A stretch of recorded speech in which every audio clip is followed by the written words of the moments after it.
Tollywood mass మహారాజా హీరోగా నిన్ను కోరి ఫేమ్ శివ నిర్మాణ డైరెక్షన్లో తెరకెక్కుతున్న లేటెస్ట్ మూవీ ఇరుముడి. ఈ టీజర్ చూస్తుంటే ఇది ఒక సాధారణ మాస్ మూవీ కాదనిపిస్తుంది. రవితేజ గారు కొన్న మాస్ ఇమేజ్ని పక్కన పెట్టి ఈసారి కొత్తగా ఎమోషనల్గా చూపించబోతున్నాడు శివ నిర్మాణ. ఇందులో ముఖ్యంగా ఒక తండ్రి కూతుళ్ళ బంధాన్ని మెయిన్గా చూపించారు ఈ చిన్న టీజర్లో. ఈ కొద్దిసేపు టీజర్లో ఆ ఎమోషన్, ఆ తండ్రి కూతుళ్ళ బంధం హార్ట్కు టచ్ అయిందనే చెప్పాలి. చిన్న పాప అయినా సరే మంచి ఎమోషన్స్ పలికించిందని చెప్పాలి. ఈ టీజర్లో కొద్దిసేపు అయినా హార్ట్కు టచ్ అయ్యే విధంగా తన యాక్టింగ్ అనిపించింది. ఇక రవితేజ గారి గురించి ప్రత్యేకంగా చెప్పనవసరం లేదనుకుంటా. చాలా ఫ్రెష్గా ఉన్నాడు ఇందులో. ఇక అయ్యప్ప స్వామి భక్తుడిగా బ్యాక్గ్రౌండ్ అయితే అదిరిపోయింది. శివ నిర్మాణ ఏ రేంజ్లో ఎమోషన్స్ పలికిస్తాడనేది మరోసారి నిరూపించాడు ఈ చిన్న టీజర్లో. ఇక బ్యాక్గ్రౌండ్ మ్యూజిక్ అయితే ఒక మంచి ఎమోషనల్ ఫీల్ ఇచ్చింది ఈ టీజర్కి.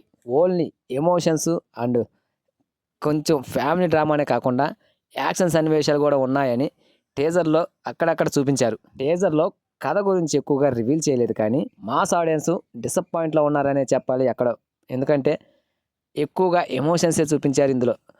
రవితేజ గారికి ఉన్న మాస్ ఇమేజ్ ఇందులో కనిపించలేదు. మొత్తానికి ఓకే, దీనిపై కొంచెం ఎక్స్పెక్టేషన్స్ పెంచుకున్న ఆడియన్స్కి ఈ టీజరు హైప్ పెంచిందనే చెప్పాలి. రవితేజ గారి కెరీర్లో ఒక డిఫరెంట్ ఎమోషనల్ మూవీగా నిలిచే అవకాశం ఉంది సినిమా. సరైన కంటెంట్ ఉంటే మాత్రం ఈ సినిమా పెద్ద హిట్ అయ్యే అవకాశం ఉంది. మరి చూడాలి రవితేజ కెరీర్కి ఇది ఒక మంచి మైల్ రాయి అవుతుందో లేదో. సో ఫ్రెండ్స్, ఈ టీజర్ మీకు ఎలా అనిపించిందో కామెంట్ చేయండి ఫ్రెండ్స్. వీడియో కనుక నచ్చితే ప్లీజ్ గైస్ సబ్స్క్రైబ్ చేసుకుని వెళ్ళండి ప్లీజ్.